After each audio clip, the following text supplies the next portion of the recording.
ici au Cameroun, capitale politique camerounaise Yaoundé, la construction donc du nouvel immeuble siège de l'Assemblée nationale. Les travaux aujourd'hui qui sont évalués à plus de 75%, les travaux lancés en avril 2021, les travaux de construction de cet immeuble sont évalués à plus de 53 milliards de francs CFA, entièrement financés par la partie chinoise. Et le très honorable Kava Yege Djibril qui ne cesse d'effectuer des descentes sur le terrain pour aller lui-même s'enquérir du taux d'avancement des travaux. Honorable Koupit Adamou, vous en tant que député, d'abord, votre appréciation sur le taux d'avancement des travaux, mais également cet édifice qui va embellir une fois de plus la capitale camerounaise.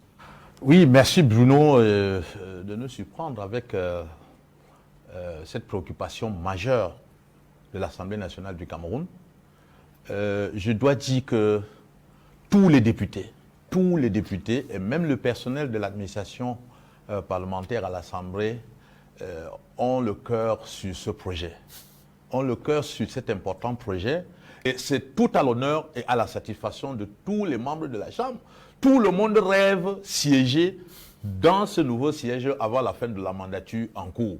Et lorsque le très honorable président de l'Assemblée a annoncé dernièrement, avec son maître d'ouvrage délégué, que les travaux vont être livrés en 2024, soit au moins un an avant la fin de cette mandature, tous les députés vraiment ont le cœur sur ça. Et nous pensons que il n'y a pas autre chose à dire que de dire que Dieu continue, n'est-ce pas, à donner au très honorable président de l'Assemblée de l'énergie nécessaire pour qu'il reste ce maître qui dirige cet important projet à sa fin.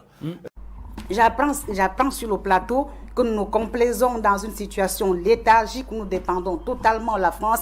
Mais attendez un peu, pour pouvoir raffiner du pétrole, il faut des investissements lourds. Et ces investissements, vous irez chercher l'argent où lorsqu'on vit dans un gouvernement qui fait tout, un gouvernement qui donne tout. Combien sommes-nous les Camerounais à payer les impôts? Mais écoutez, lorsque la Sonara est mise en place, comme il a dit lui-même, allez-y du côté de la Sonara. Le chiffre d'affaires du Cameroun de combien du côté de la Sonara? Pas grand-chose par rapport à la France. Donc, lorsque vous regardez cet état, vous savez dire que les politiques sont menées par la France, conjointement avec le Cameroun. Mais il n'en demeure aucunement que le Cameroun ait son mot à dire là-dessus. Nous sommes ici dans le cadre, n'est-ce pas, de la diplomatie économique où, selon les pourcentages, chacun peut avoir quelque chose à dire.